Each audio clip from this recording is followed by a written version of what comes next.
بسم الله وبه نستعين والصلاة والسلام على رسول الله. Sisters and brothers, Assalamu alaikum wa rahmatullahi wa barakatuhu. It's a pleasure to be speaking to you at this August assembly, an assembly of academicians, intellectuals, educationists, policymakers who are concerned about university education. University education in general, but also are concerned about the special segment called Islamic university education. The concept of an Islamic university is not new. We have many universities in our history.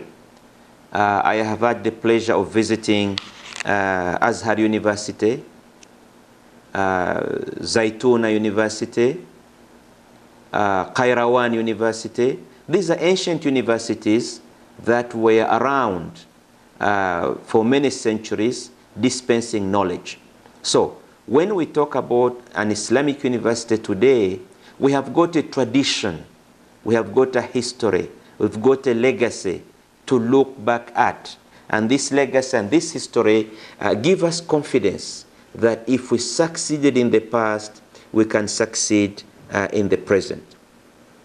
The modern Islamic university started about 3 decades ago after the Mecca conference in the 1970s. The conference acknowledged a major problem in Muslim education, which is the problem of duality. That there are 2 systems of education, the traditional Islamic education system alongside the modern education system imported from outside, and that there was a need to integrate the 2 systems or get the best out of each of the systems to get or create something superior. So universities were established in Kuala Lumpur, Malaysia, in Islamabad, there is one in Niger, there is one in Chad, in Uganda, in Tanzania. In many countries of the world, this phenomenon of Islamic universities, alhamdulillah, has become a big phenomenon.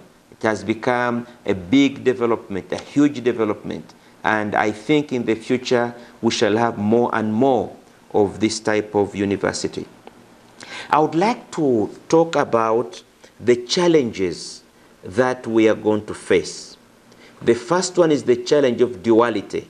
I already talked about that at the start of my talk. How do we integrate 2 systems of education in the community? One traditional, based on the Quran and Sunnah, and then there is the modern one based on modern concepts imported from the outside. I think Islamic universities are doing a good job in this area of integration, but we still have a long way to go. We still have a long way to go in terms of working out the curricula, the management, the administration, student upbringing. So all of these issues need to be tackled, but with the time, inshallah, we shall be able to deal with them. There is the challenge of relevance. Why should we have an Islamic university when there are other universities around?